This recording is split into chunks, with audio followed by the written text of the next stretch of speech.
kayak aus banget soalnya. Kayak bentar ya guys, sambil gue minum kalian boleh buka dulu ya, mau di HP, mau di Qur'annya terserah. Pokoknya surah Nuh ayat 10 sampai 20. Oke. Cilegon hadir udah nunggu dari tadi pagi. Cirebon, Jakarta, Jember, Makassar, Pekanbaru. Oke, ini banyak banget yang udah absen ya kalau gitu. Baik, kita langsung mulai aja ya. A'udzubillahi minasyaitonirrajim. Bismillahirrahmanirrahim. Faqultu astaghfiru rabbakum innahu kana ghaffara.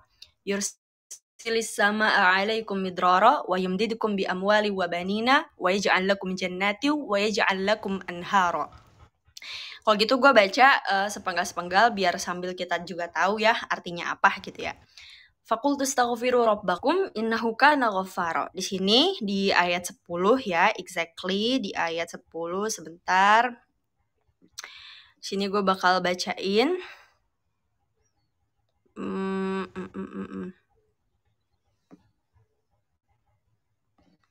Maka aku katakan kepada mereka, mohonlah ampun kepada Tuhanmu, sesungguhnya Dia adalah Maha Pengampun. Jadi ketika kita beristighfar, istighfar itu artinya apa sih? Memohon ampunan gitu, meminta ampun kepada Allah. Kemudian yursilis samaa'a 'alaikum midrara, niscaya Dia akan mengirimkan hujan kepadamu dengan lebat. Hujan di sini tuh bukan literally secara tafsiriah gitu ya. Hujan itu as in kayak bener-bener hujan, air, enggak juga. Jadi ketika kita nih sedang kekeringan, mau itu kekeringan dompet, kekeringan hati, kan hati juga bisa kering ya ketika kita ngerasa sedih terus, padahal juga kita nggak tahu apa yang disedihin, ngerasa galau terus, padahal kayaknya juga hidup flat-flat aja. Jadi hidup tuh nggak ada sparknya, there's no joyness, nggak ada happiness sama sekali. Jadi Allah akan mendatangkan hujan dengan lebat itu kepada kita ketika kita apa? Ketika kita beristighfar atau meminta ampun kepada Allah. Allah akan menurunkan hujan kepada kita dengan lebat gitu. Kemudian apalagi wa yumdidukum bi amwali wa banina wa yaj'al lakum jannati wa yaj'al lakum anhara, dan membanyakan harta dan anak-anakmu dan mengadakan untukmu kebun-kebun dan mengadakan pula di dalamnya untukmu sungai-sungai.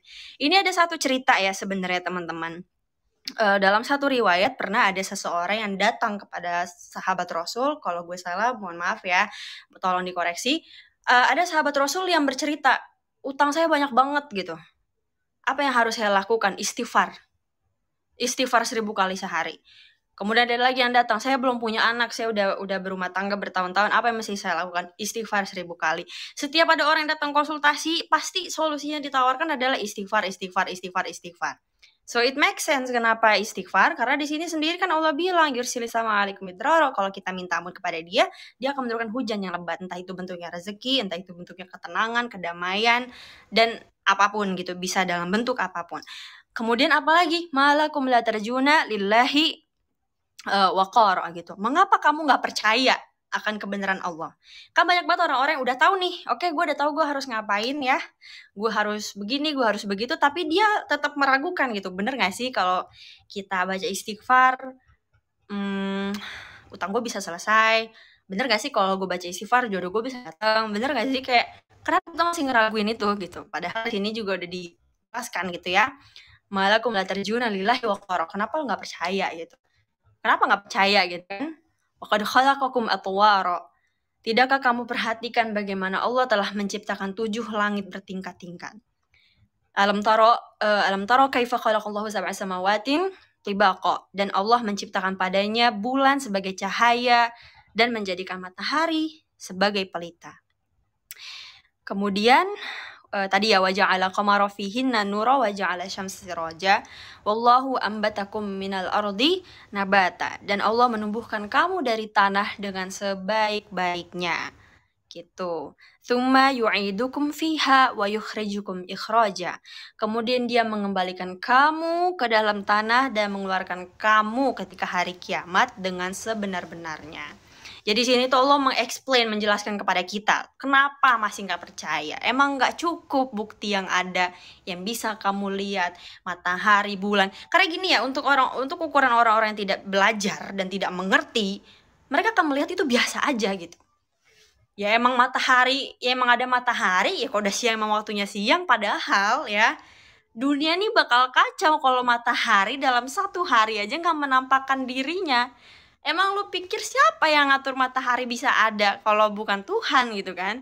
Untuk orang-orang yang tidak beriman dan berakal, kemudian berkeyakinan dan kemudian ada wahyu di dalamnya, kemudian dia juga istilahnya kayak mempunyai ketauhidan, dia akan menganggap matahari biasa aja. Ya emang udah waktunya nongol ya nongol gitu kan. Tapi untuk orang-orang yang benar-benar mengetahui gitu kekuasaannya dia, kebesarannya dia, kemudian keajaibannya dia, mukjizatnya dia juga, maka dia akan melihat matahari itu sebagai ya bukan biasa-biasa aja. Ketika ada orang yang memang kita cintai melakukan sesuatu untuk kita akan merasa tersentuh. Kenapa? Karena kita tahu dia gitu.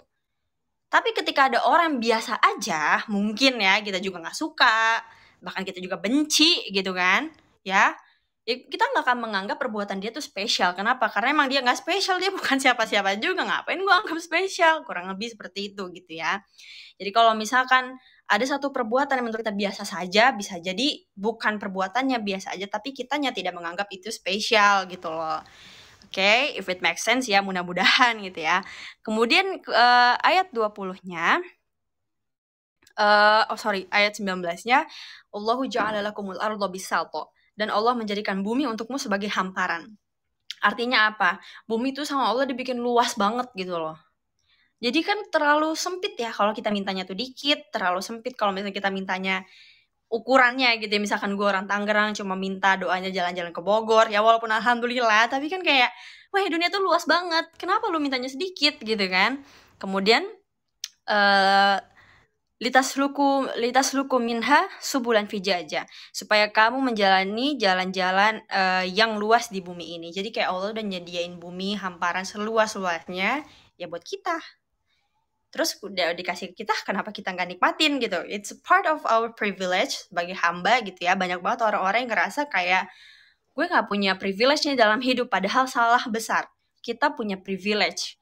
Tinggal bagaimana kita menggunakannya aja, itu yang perlu kita belajar gitu ya teman-teman. So anyways, tadi kita sudah belajar sedikit dari kisah Imam Ahmad bin Hambal dengan penjual roti. Kemudian kita juga sudah belajar bagaimana istighfar bisa mengantarkan meninggalkan derajat kita, merubah keburukan menjadi kebaikan. Jadi gini loh, dosa itu juga bisa menjadi rahmat buat kita. Karena selama ini kita pikir ya dosa itu tuh hanya menjadi ancaman, hanya menjadi pembalasan yang buruk kepada kita, hanya menjadi kesusahan. Padahal dosa itu bisa menjadi keberkahan juga buat kita. Caranya seperti apa? Nah tadi ya seperti yang gue jelaskan di awal, bahwa Allah tuh sangat seneng banget sama orang-orang yang mengakui bahwa dirinya itu penuh dosa gitu ya. Allah banyak banget di dosa gue nih. Seneng dia. Tapi kalau misalnya kita tuh kayak era bangun-bangun malam gitu ya, kemudian bermunajat lah istilahnya sama dia, terus ngomong ke dia gitu kan, aku lagi susah banget nih, dosa banyak banget, kayak gitu-gitu loh. Jadi Allah tuh suka gitu mendengarkan keluh kesah kita. Beda sama orang, kalau denger kita susah, sebel itu kan malah julid gitu, atau dimampus-mampusin gitu, rasain lo dan segala macam. Tapi enggak dengan Allah gitu ya, tidak dengan dia gitu. Jadi itu sangat suka gitu. Bagaimana sih dosa bisa berbuah menjadi sebuah keberkahan, dosa bisa berbuah menjadi kebahagiaan, dosa bisa berbuah menjadi kemudian ketenangan.